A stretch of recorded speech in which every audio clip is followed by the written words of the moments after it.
Nishad party के 13वें संकल्प दिवस के खास मौके पर शिवसेना के दिग्गज और वरिष्ठ नेता डॉक्टर अभिषेक वर्मा लखनऊ पहुंचे। डॉक्टर अभिषेक वर्मा शिवसेना की ओर से एनडीए गठबंधन के लिए मुख्य राष्ट्रीय समन्वयक की अहम जिम्मेदारी निभा रहे हैं। 2027 के यूपी विधानसभा चुनाव को लेकर शिवसेना की तैयारी क्या है, एनडीए गठबंधन की एकजुटता और सीट शेयरिंग जैसे मुद्दों को लेकर हमारे संवाददाता अक्षय दत्त जोशी ने डॉक्टर अभिषेक वर्मा से खास बातचीत की। इस दौरान क्या कुछ कहा, अब वो आपको सुनवाते हैं। 2027 के विधानसभा चुनाव से पहले एनडीए की सहयोगी पार्टी शिवसेना भी अब उत्तर प्रदेश में ताल ठोकते हुए नजर आएगी। आज हमारे साथ बात करने के लिए हैं अभिषेक वर्मा जी। सर, किस तरह की तैयारियां कर रहे हैं और क्या आज का प्रोग्राम था? आज वैसे तो हम लोग निषाद पार्टी जी का कॉन्क्लेव है, उसमें आए हैं। 1 बजे उधर जाना है संजय निषाद जी की, उसमें सारी एनडीए पार्टीज को बुलाई है। लेकिन उसके बाद हमारी शिवसेना की खुद की एक यहाँ मीटिंग है, तो उसमें मैं आया हूँ।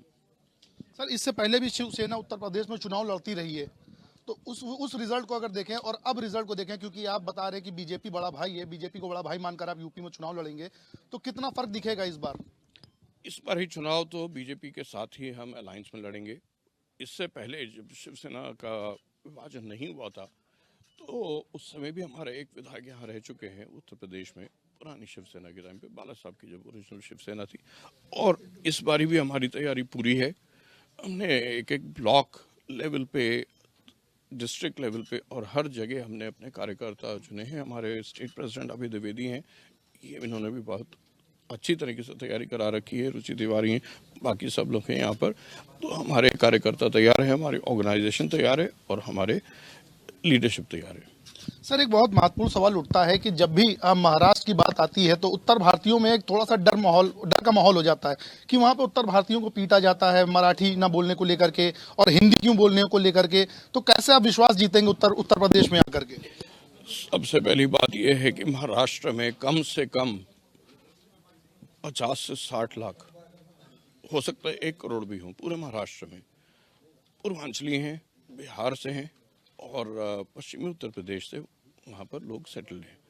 दूसरी बात, ये जो पीटा वीटा जाता है, ये राज ठाकरे जी, उद्धव ठाकरे जी की गुंडागर्दी का नतीजा है। इतना ही अगर इनको दम है तो जाके बॉलीवुड बंद कराए ना। ये बॉलीवुड में तो हिंदी पिक्चर बनती हैं। और हमारी सरकार ने, महायुति ने और एनडीए ने महाराष्ट्र में आह्वान किया है कि यहाँ कोई डरने की कोई ज़रूरत नहीं है। इस तरह की बात, और पुलिस ने सख्त कदम लिए हैं इन सब लोगों के खिलाफ। और हमारा स्टेट जो है मल्टीकल्चरल स्टेट है, सब भाषाएं बोली जाती हैं। मराठी हमारे लिए प्राइमरी है, लेकिन हिंदी और इंग्लिश भी। अगर इंटरनेशनल बिजनेस करना है तो इंग्लिश आपको करनी चाहिए। हिंदुस्तान में आपको कहीं भी किसी को नहीं जाना है तो हिंदी, और महाराष्ट्र में है तो अगर लोकल है तो मराठी। सर, शिवसेना कितनी सीटों को लेकर के बात करेगी? अपनी हिस्सेदारी, अपनी भागीदारी कितनी मांग करेगी शिवसेना अपनी आने वाले चुनाव को लेकर के? अब देखिए, ये तो हमारे सेंट्रल लीडरशिप और हमारे शिंदे जी डिसाइड करेंगे।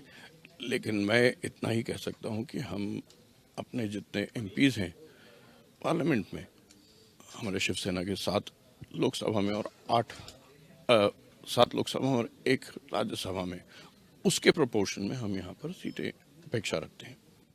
बिल्कुल, तो ये हमारे साथ थे अभिषेक वर्मा जी, जिनका कहना है कि अब आने वाले 2027 के चुनाव में बीजेपी को अपना बड़ा भाई मान करके उत्तर प्रदेश में ये विधानसभा के चुनाव लड़ेंगे। सहयोगी पंकज के साथ अक्षय दत्त जोशी, एफएम न्यूज़, लखनऊ।